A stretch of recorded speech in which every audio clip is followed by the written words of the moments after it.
Dear friends, welcome back to BST buddies. कल हम लोगों ने क्लास 12th का chapter nature and significance of management हम लोगों ने बहुत अच्छे तरीके से स्टार्ट किया था। उसी को हम लोग कंटिन्यू करते हैं। So let's start.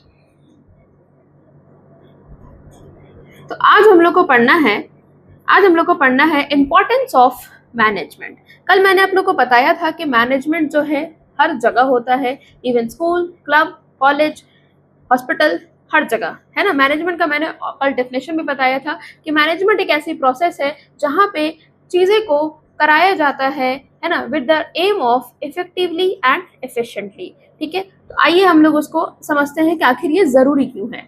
तो management help in achieving group goals. Management help in achieving group goals कहने का मतलब कि मैनेजमेंट कभी भी खुद के लिए नहीं होता है, सिर्फ कभी भी खुद के लिए नहीं होता है। ऑर्गेनाइजेशन का जो गोल है हम लोग सबको मिल के उसको अचीव कर सकते हैं। कोई भी एक ऑर्गेनाइजेशन में जितने भी एम्प्लॉय होते हैं सबका एक ही एम होता है, जो भी ऑर्गेनाइजेशन का गोल है, विजन है, वहां तक पहुंचना। ठीक है, मैनेजमेंट इंक्रीज एफिशिएंसी। कल मैंने आप लोग को बताया था कि एफिशिएंसी मतलब क्या होता है। इट मीन्स कि आपको रिड्यूस करना है कॉस्ट हमारा, ठीक है, रिसोर्स को वेस्टेज नहीं करना है, और इससे क्या होगा, हमारा प्रोडक्टिविटी काफी बढ़ जाएगा through better planning, organizing, directing, staffing and controlling the organization. कल मैंने आप लोगों को डिफरेंस यहाँ ही पे बताया था, एफिशिएंसी और इफेक्टिवनेस का डिफरेंस, जो कि हमारे एग्जाम में होता है काफी ज्यादा इंपॉर्टेंट। बस सेम पॉइंट का ही उसी का इफिशिएंसी का मतलब यहाँ पे निकाला है वापस से। एफिशिएंसी मतलब क्या होता है, जहाँ पे रिसोर्स को आपको वेस्ट नहीं करना है और आपको कॉस्ट को ज्यादा कम से कम रखना है। ठीक है, now management creates a dynamic organization. Management करने से, अगर मैनेजमेंट होगा तो हम लोग अपने आप को, जो आज के टाइम पे दुनिया चेंज हो रही है ना, उसमें आराम से हम लोग अडेप्ट कर पाएंगे। पहले के टाइम बहुत रेजिस्ट होते हैं, पहले के टाइम के जो लोग होते हैं ना, काफी रेसिस्टेंस दिखाते हैं, कोई भी चीज को अडेप्ट नहीं करना चाहते हैं। लेकिन क्योंकि अगर चीजें मैनेज हो रखी है ना, चीजें बहुत अच्छी तरीके से मैनेज हो रखी है, तो हम लोग अपने कॉम्पिटिटिव एज को फुलफिल इजिली कर पाएंगे। ठीक है, now management help in achieving personal objective. कोई एक इंसान अगर चीज़ों को मैनेज करके चले, अपने वो जिंदगी में मैनेजमेंट को रखे, तो वो अपना जैसे वो पर्सनल सोचता है उसी तरीके से एक ऑर्गेनाइजेशन को भी सोच के वो काम करेगा। ठीक है, a manager motivate and leads his team in a such manner that individual member are able to achieve personal goal. वो अपना पर्सनल गोल को भी अचीव कर रहा है, वाइल कंट्रीब्यूटिंग, साथ साथ में अपने ऑर्गेनाइजेशन का भी ऑब्जेक्टिव को अचीव वो कर रहा है, फुलफिल वो कर रहा है। Now next is management help in development of society also. अब देखिए, मैनेजमेंट अगर हो, ठीक है, तो हम लोग good quality of product, services, environment में एम्प्लॉयमेंट अपॉर्चुनिटी भी क्रिएट करेंगे, न्यू टेक्नोलॉजी को भी अडॉप्ट करेंगे, बहुत अच्छे लोगों को, है ना, लोगों को अच्छे तरीके से हम लोग दिखा पाएंगे कि ग्रोथ और डेवलपमेंट किस तरीके में है, कहाँ वो ग्रोथ एंड डेवलपमेंट हमें दिख रहा है। तो मैनेजमेंट हम लोग को इस सोसाइटी को डेवलप करने में भी हेल्प करता है। Now next is level of management. There is a top level, middle level and lower level. top level management क्या होता है? अब देखिए, किसी भी ऑर्गेनाइजेशन में जो सबसे ऊपर होता है, जो सबसे ऊपर है ना, जो पॉलिसी बनाता है, जो लॉ बनाता है, सबसे ऊपर कौन है कोई भी कंपनी का? सीईओ। मैं यहाँ पे एग्जाम्पल लिखते हैं, यहाँ पे एग्जाम्पल नहीं लिखा हुआ है,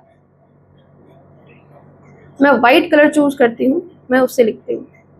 ओके, सीईओ। और कौन हो सकता है? डायरेक्टर, है ना, और कौन हो सकता है? Director.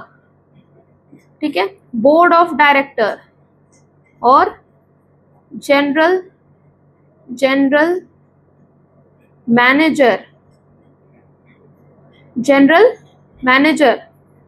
President, vice president,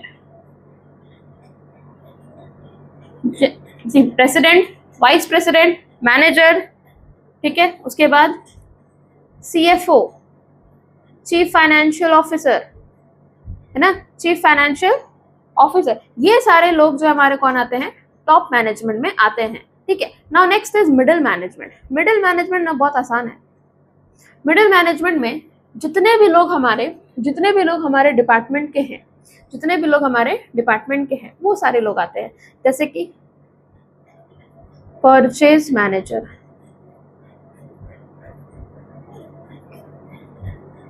marketing manager,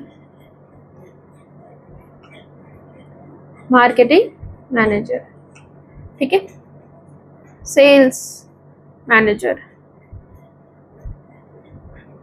sales manager, ठीक है, ये सारे हैं, सारे के सारे डिपार्टमेंट हेड है। ठीक है, now next is operational management. Operational management को हम लोग फंक्शनल मैनेजमेंट बोलते हैं। ठीक है, इसको हम लोग सुपरवाइजरी लेवल भी कहते हैं। इसके अंदर आ जाएगा सारे फोरमैन,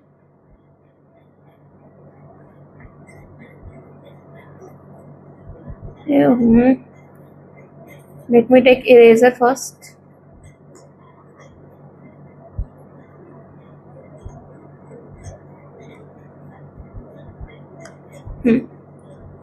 फोरमैन, ठीक है, फोरमैन, इसमें जो डायरेक्ट हमारे वर्कर से कांटेक्ट में होते हैं ना, वो सारे लोग होते हैं। ठीक है, नेक्स्ट आ जाएगा हमारे क्लर्क, सुपरिटेंडेंट, ये सारे लोग जो है हमारे मैनेजमेंट में आ जाते हैं। ठीक है, अब टॉप लेवल मैनेजमेंट में मैंने भी कौन बताया, CEO, director, board of director, general manager, president, vice president, जो कि क्या है हमारे इस ऑर्गेनाइजेशन के लिए एकदम मेन लॉ लेके आएंगे, पॉलिसीज लेके आएंगे, क्या चीजों को करना है, क्या चीजों को क्या नहीं करना, वो हम लोग को डिसाइड करेंगे। मैनेजमेंट ये होता है। ठीक है, आइए हम लोग देखते हैं डिटेल में। ना टॉप लेवल मैनेजमेंट क्या करता है? टॉप लेवल मैनेजमेंट तो देखते हैं। तो टॉप लेवल मैनेजमेंट है हमारा डिटरमाइनिंग ऑब्जेक्टिव। अभी मैंने बताया डिटरमाइनिंग ऑब्जेक्टिव, हमारे इस ऑर्गेनाइजेशन का क्या ऑब्जेक्टिव है वो कौन बताएगा? Top level management. Framing plan and policy, plan and policy बताएगा, ये चीजों को ऑर्गेनाइज करना बताएगा। ठीक है, सारे रिसोर्स को असेंबल करेगा, वेलफेयर और ऑर्गेनाइजेशन का जो सर्वाइवल है किस तरीके से वो सोचेगा कौन? हमारा top level. Now performance appraisal कौन देगा? Top level. ठीक है, देखिए बहुत मैंने ना बहुत सिंपल से पॉइंट्स रखे हैं जो कि आपको एग्जाम में याद रखना है, क्योंकि बेसिकली हर बार ऐसा देखा गया है कि टॉप लेवल पूछता है नहीं तो लोअर लेवल पूछता है। ठीक है, now next is middle level management, interpretation. अब देखिए जो टॉप लेवल मैनेजमेंट है ना, जो टॉप लेवल मैनेजर उसने तो सिर्फ पॉलिसी बना दी, लॉ को बता दिया, उसको इंटरप्रेट यानी समझाएगा आगे वाले लेवल को कौन? तो मिडिल लेवल वाले का काम है ये। ठीक है, interpretation of policy to lower level. मैंने भी बताया ना कि सपोज दैट कि सीईओ है जो बोला कि परचेज वाले डिपार्टमेंट इधर आओ, मिडिल वाले लेवल से परचेज वाले लेवल को बुलाया और बोला कि देखो परचेज में है ना इस बार ऐसे ऐसे रॉ मटेरियल को करने का है। ठीक है, तो परचेज लेवल मैनेजर जो है ना नीचे लोअर लेवल मैनेजर में जाके लोगों को समझाएगा। ठीक है, उधर जो हमारे मैनेजर होंगे ना, जनरल मैनेजर, जनरल जो हमारे सुपरवाइजरी लेवल का, फंक्शन लेवल का जो मैनेजर है उससे वो बात करेगा और उसको बताएगा।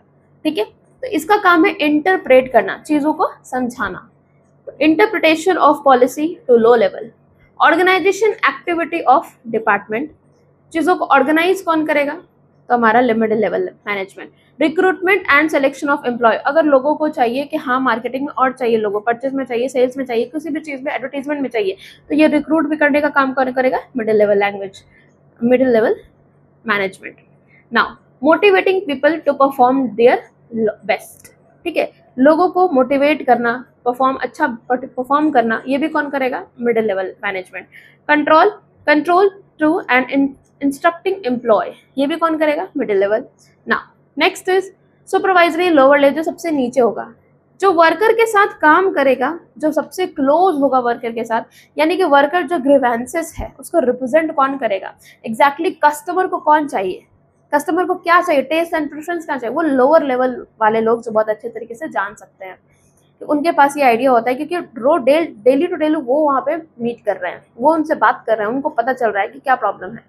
ठीक है, तो representing grievances of worker. Now good working condition, अच्छा वर्किंग कंडीशन होना चाहिए, लोअर मैनेजमेंट देगा हमारा। ठीक है, मेंटेनिंग क्वालिटी स्टैंडर्ड्स, जो भी चीज वो बना रहा है उसका क्वालिटी अच्छा होना चाहिए।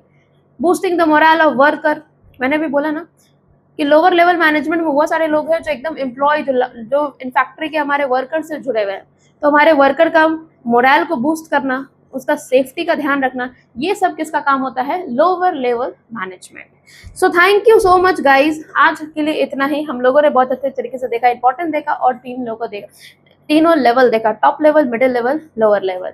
ठीक है, अगर आप लोगों को वीडियो समझ में आया तो please thank you so much. ठीक है, प्लीज लाइक एंड सब्सक्राइब।